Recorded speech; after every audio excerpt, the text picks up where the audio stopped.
चुनाव इतनी भारी बहुमत से जीत के आए, फिर से क्या लग रहा है? देखिए, मोदी जी को प्रधानमंत्री बनाना चाहती है देश प्रदेश कोटा संसदीय जनता, और सारे देश में गुस्सा है मोदी जी के प्रति। उन्होंने 10 साल में जनता के विश्वास भरोसे को जीता है, भारत को बढ़ाया है, भारत की सामर्थ्य को बढ़ाया है, शक्ति को बढ़ाया है। ये चुनाव देश के चुनाव है क्या? आज सर सुबह मुझे मौका मिला आपके भाई हरकिशन जी से और आपकी बहन से मिलने का। उन्होंने बचपन की यादें ताज़ा कर दी कि किस तरीके से आप लोग सारे भाई एक छोटे से घर में रहा करते थे। आज कोटा ने अब वो मुकाम हासिल कर लिया आपके कारण कि आप जब चुनाव जीत के आए तो प्रधानमंत्री ने आप पे जो ट्रस्ट जाहिर किया कि लोकसभा का स्पीकर बनाना, उस पर कितना नाज है कि इस शहर से उठ के आज आप वहाँ पे पहुँचे और लोकसभा के स्पीकर बने। देखिए, पार्टी का भरोसा, प्रधानमंत्री का विश्वास भरोसा, एक संगठन के छोटे से कार्यकर्ता को ये महत्वपूर्ण दायित्व उन्होंने दिया है। इसलिए भारतीय जनता पार्टी कार्यकर्ताओं की पार्टी है और कार्यकर्ताओं को हमेशा महत्व देते हैं, चाहे कोई भी किसी पद का हो। जी, और सर अगर मैं बात करूं कि एक कंपटीशन जो होता है, कहा जाता है कि आपके लिए लैंडस्लाइड विक्ट्री यहां पे मानी जा रही थी, लेकिन थोड़ा सा कंपटीशन ज़रूर हुआ है कि प्रहलाद गुंजल बीजेपी छोड़ के कांग्रेस में चले गए। तो आपको लगता है कि वो एक थोड़ी सी जो जीत की खुशी और आनी थी वो कहीं ना कहीं कमज़ोर हुई है? देखो, दल बदल वालों को कोई विश्वास नहीं करता। आज इस दल में, कल उस दल में। 3 महीने आप कौन से दल में चुनाव लड़ रहे हैं, आज कौन से दल से चुनाव लड़ रहे हैं। जातियों के आधार पर चुनाव लड़ा जा रहा है, ये उचित नहीं है। राइट। धर्म के आधार पर चुनाव लड़ा जो उचित नहीं है।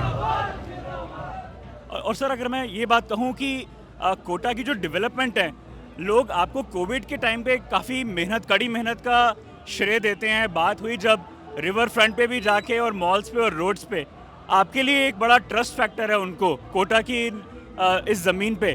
लेकिन अगर मैं कोविड के बाद की भी बात करूं तो कहीं ना कहीं शांति धारीवाल जिस तरीके से लड़े चुनाव, तो आपको लगता है कि डेवलपमेंट जो है वो आपके और दोनों में बंटवारा हो गया कि आपने भी उतनी करी और उन्होंने भी करी कांग्रेस से?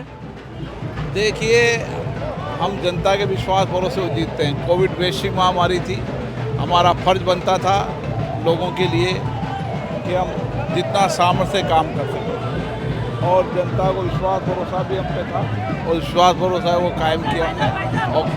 ओम जी, कोटा के लोग मुझसे कह रहे थे कल परसों कि जिस तरीके से आप लोकसभा के स्पीकर बने, तो अब उनको ये भी उम्मीद है कि किसी ना किसी दिन आप यूनियन मिनिस्टर भी बन के जाएंगे अब यहाँ से और फिर से कोटा का उद्धार करेंगे। तो इस बारी हम क्या देखेंगे कि यूनियन मिनिस्टर बनेंगे ओम बिरला जी या लोकसभा स्पीकर? एक कार्यकर्ता बनेंगे। लेकिन आपको संतुष्टि किस में मिलेगी सर, अगर मंत्री, कैबिनेट मंत्री में? कार्यकर्ता में। ओम जी, एक समय ये भी था जब आप पार्टी के ऑपोजिशन लीडर्स को सस्पेंड करते थे, लेकिन सस्पेंशन जो होती थी उसमें आपका दायित्व जो था, उत्तरदायित्व जो था, आपने जो संभाला था वहाँ पे, उसकी गरिमा भी आप संभाल के रखते थे। तो क्या आपको वो नाज होता है कि जो आपने लोकसभा में प्रोसीडिंग्स करी इतने साल, वो आज आपको काम आएंगी? मैंने कोशिश की कि लोकतंत्र की मर्यादा प्रतिष्ठा बनी रहे और उसकी प्रतिष्ठा में कोई कमी नहीं आए क्या। हालांकि सर ऑपोजिशन हमेशा आप पे इल्ज़ाम लगाती रही कि आप अनबायस ना हो, कि आप बायस रहे हैं, तो उसको आप वापस कैसे लेते हैं? ऐसा कुछ नहीं है, कभी मेरे को तो बायस लगाने का आरोप लगाया नहीं।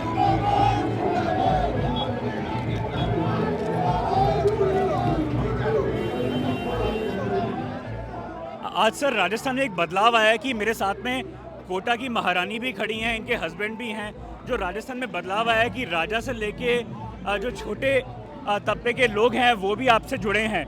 तो कितना नाज होता है कि महारानी भी हैं साथ में और छोटे तबके के लोग भी आपके साथ में जुड़े हैं। उधर दिया कुमारी जी भी मुख्यमंत्री जनप्रतिनिधि है और जनसेवक है, अब वो जनसेवक के रूप में काम करती है। वोट पे चर्चा रोहन दुआ के साथ